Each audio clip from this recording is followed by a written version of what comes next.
Help support the show by joining the Patreon or becoming a YouTube member. Also, hit that like button and subscribe if you want more Browns-focused content.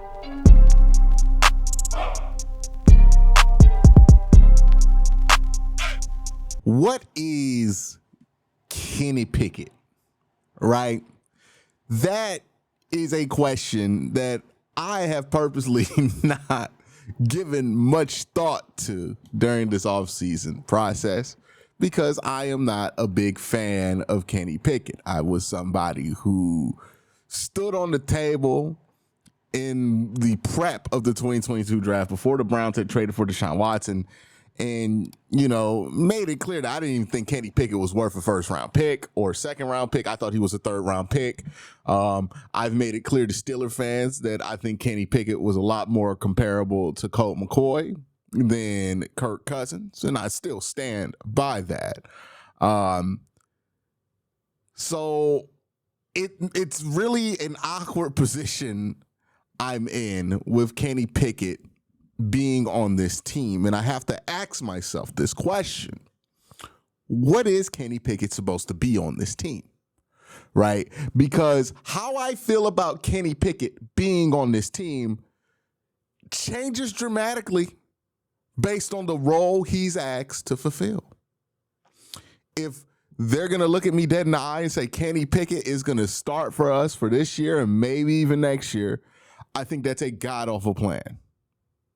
If they're going to look me in the eye and say Kenny Pickett's the backup, I think that's a fine plan. This is the dilemma with somebody like Kenny Pickett, and this is the dilemma that I think a lot of Browns fans, including myself, have been dealing with this offseason. It's been this exhausting exercise of context when talking about a QB, because all of the quarterbacks available, people have had strong opinions about for years, right? And those strong opinions are derived because of key pieces of context that surrounded those players for so many years that no longer surround these players that we're talking about. Kirk Cousins is a great example of this. I've talked about this before. But Kirk, throughout most of his career, has been seen as a overly expensive mid-tier quarterback that you cannot get over the hump with because he's too expensive. Right? That's been the prevailing narrative around Kirk Cousins. Is Kirk Cousins good at playing quarterback? Yes. But is he just good enough to get a lot of money, but not good enough to justify that money? It's kind of the sweet spot Kirk Cousins has sat his entire career. Good enough to pay, not good enough to win with when you pay him. And that is the context that Kirk's career is set in and why people have such polarizing opinions about a player whose play, quite frankly, is not that polarizing. Kirk Cousins is pretty above average across the board, right? Not great, not spectacular, but not awful. But because of the context around Kirk, the dialogue about Kirk Cousins is very polarizing or polarized.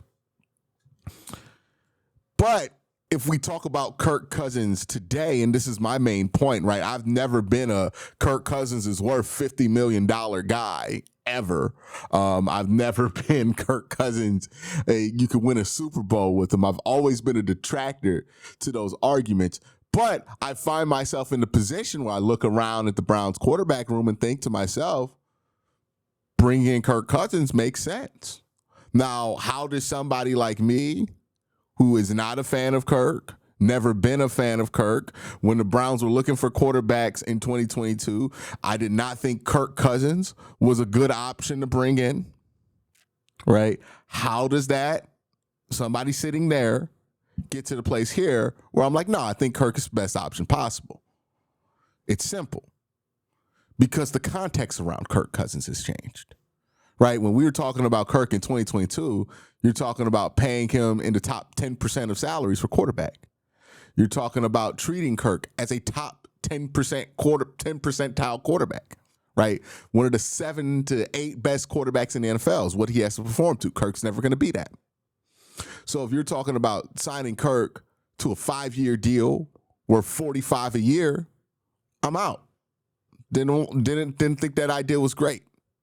But if we're talking about Kirk Cousins at the end of his career with most of his guaranteed money settled in Atlanta, coming to play in Cleveland for a year, maybe 2, for a cap number somewhere between 15 to 25 million, I don't mind it. Because Kirk Cousins' career, if you look at it, his body of work and what he's demonstrated that he's capable of, even still after the Achilles, well exceeds what you would expect from a $10 to $20 million quarterback.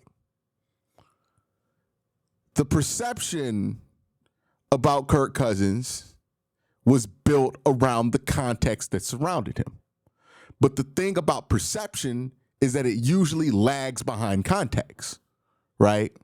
The perception changes last. The context changes first. And if you're behind on the context, your perception might dominate how you feel about that player. But the context is different. The context is different. Take Russell Wilson. People tend to view his body of work in Pittsburgh as much better than his body of work in Denver. Why is that? You look at his touchdown to interception ratio, it was much better in Denver than it was last year in Pittsburgh. You can make the argument that statistically Russell Wilson took a step back last year in Pittsburgh.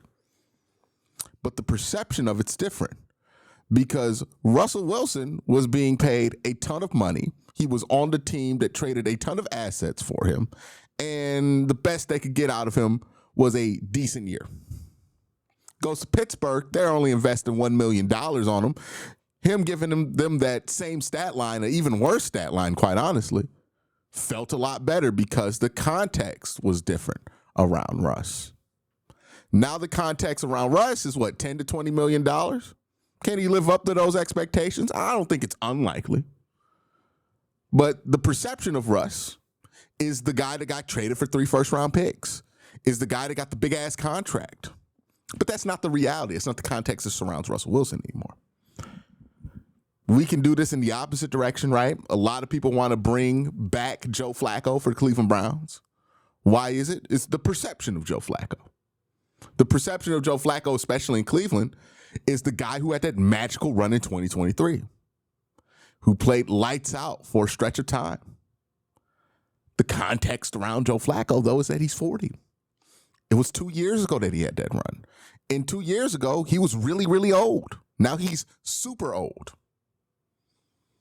And the job that you're asking Joe Flacco to do if you bring him on now, it's a lot different than the job you asked him to do in 2023. 2023, you asked him to come off the couch, step into an offense he's super familiar with, and, play about 6-7 games. In 2025, you're asking Joe Flacco at 40 years old to potentially play 17 games. The job is different. That's why I feel much differently about it. That's why I'm not as confident about it. Because, yes, the perception of Joe Flacco in Cleveland gives you confidence. But the reality, the context that surrounds Joe Flacco, much different. With Kenny Pickett, the same thing is in play. The perception we have built up of Kenny Pickett is former first-round pick. This guy that Pittsburgh Steelers fans were obnoxiously hyping up when the play on the field did not deserve that hype. We are used to tearing down Kenny Pickett in Cleveland because we were put in a position where Steelers fans were building him up, putting him on a pedestal that he did not belong on. So the perception of Kenny Pickett is of this first-round failure and of somebody who's not worth a first-round pick.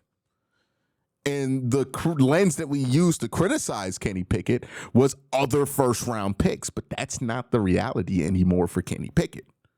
Kenny Pickett's a failed first-round pick. That's in the books. The Steelers did not get good return on that pick. They had to trade him for a fifth-round pick. That story is written. In the same way, we had a similar situation last year. I'm not saying it at all is going to work out the same way, but in a similar way, the Browns benefited from this with Jerry Jeudy, where Jerry Jeudy was the perception of Jerry Jeudy in Denver was always marred by the fact that there were better wide receivers that were taken in that draft class that weren't him. And the fan base gave him hell about that. He comes to Cleveland. We don't care who was taken before or after him. And he balls out because he's not burdened by that perception anymore. Kenny Pickett, the only thing that the Browns have invested in Kenny Pickett is DTR and a 5th-round pick. That's about it, right? And about $500,000, $1.5 million in a cap hit if you factor in that you saved about $1.2 million for trading DTR, and then you gave up a 5th-round pick. Can Kenny Pickett exceed the expectations of what you would expect in 2025 and 2026 from a 5th-round pick? I think there's a good chance. I hear people talk about Kenny Pickett as if he's only qualified to be the 3rd quarterback on the roster. I think this is a bit much. Kenny Pickett was the backup quarterback for the team that won the Super Bowl. He was a good enough quarterback to be the backup on a team that won the Super Bowl. Now, that doesn't mean that Kenny Pickett is a Super Bowl winning quarterback. But what that does mean is that a team that employs a quarterback like Jalen Hurts, who, let's face it, gets hurt every year, an organization that understands that their quarterback in Jalen Hurts, because of the style of play, he takes a lot of hits, a lot of wear and tear. He's going to get hurt. He's going to miss some time in a season. It's a good bet. They entrusted Kenny Pickett to be the backup, and when Kenny Pickett had to step up, he did a good job in stepping up last year against Philly. Kept them in the game versus the Washington Commanders, a team that went to the NFC Conference Championship and blew out the Dallas Cowboys in the 2 games that he played significant time in. He got injured against the Cowboys, came in relief of injury for Jalen Hurts. They trusted him for that, and that is an organization in Philly that everybody in the NFL aspires to be like, and a team that has accomplished something in Philly that everybody in the NFL aspires to do, which is win a Super Bowl. So the idea that Kenny Pickett was good enough to be the backup for Jalen Hurts in Cleveland, but not good enough to be, not Jalen Hurts in Cleveland, for Jalen Hurts in Philly when the year they won the Super Bowl, but somehow not a good enough player to be a backup for the Cleveland Browns is ridiculous. That is ridiculous. And again, if you look at Kenny Pickett's body of work, it's not spectacular. But it is what a lot of people have been saying for a very long time, including myself, consistent with somebody who can be a really good career backup. When I called Kenny Pickett Colt McCoy, at the time when you view Kenny Pickett like a 1st-round pick, or when Steeler fans are trying to sell me that Kenny Pickett could be a top 5 quarterback one day, they got mad about that with me. But now if I tell you that Kenny Pickett can be Colt McCoy, it makes sense. The context around Kenny has changed. So the perception will lag behind, but you got to allow the perception to change with the context. Kenny Pickett's a backup. He's always been a backup. He has a good record, 18-12, and I don't think that's a measure of how good Kenny Pickett is and if he wins you football games, right? Wins on a quarterback stat. But what that record does demonstrate is that Kenny Pickett is not bad enough that you can't win with, right? If you have a good enough defense and a solid enough offense around him, you can win games with Kenny Pickett. Can you get to the playoffs with Kenny Pickett consistently? I doubt it. But can you win a game here or there with Kenny Pickett? Sure. He's not going to get in the way.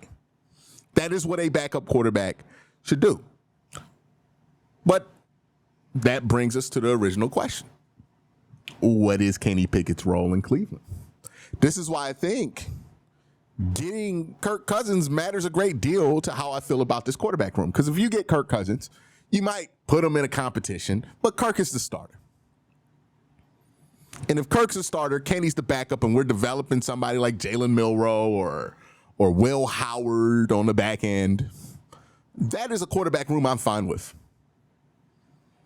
But if the quarterback room is Kenny Pickett, Carson Wentz battling out, I have a problem with that. All right, because now Kenny Pickett's put in a position to be a starter.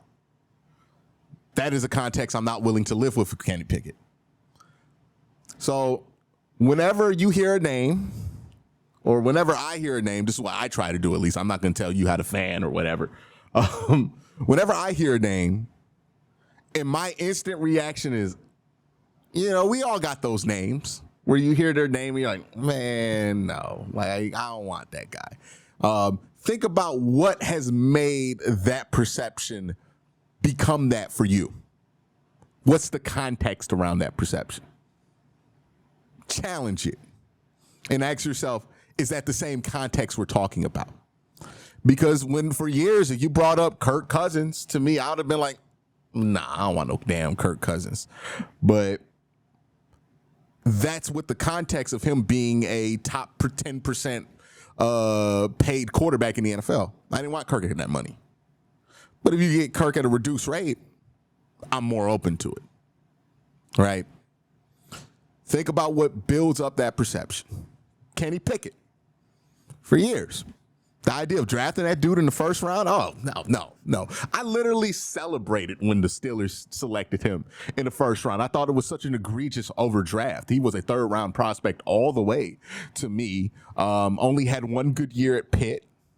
The one good year was like in a down year in the ACC. Clemson wasn't very good. He didn't play a very tough schedule in the ACC. And it was during the pandemic where like all kind of wackiness was going on that year. I thought Kenny Pickett was severely overhyped coming out. And I still believe that he was severely overhyped and he was more fitting in that third round conversation. That being said, given what Kenny Pickett's body of work looks like in the NFL, I don't blame anybody for thinking that he could be a really good backup because that's what his body of work suggests, is that he could be a really good backup. Me comping him to Colt McCoy felt like an insult 3 years ago, but now I find comfort in him being comped to Colt McCoy because the Browns are likely asking Kenny Pickett to be a backup. And if that's the case, I have no problem with it. Let me know in the comment section, players you have a similar dilemma with, where you have had conversation after conversation about this player in this context, but removing that player from that context does change significantly how you feel about them, right? I think that is a common thing in sports that we don't tend to reevaluate. And I think I try really hard to make sure that I do reevaluate that if the context around the player changes. Let me know your guys in the comment section below. Y'all have a great day. Have an even better night. Peace.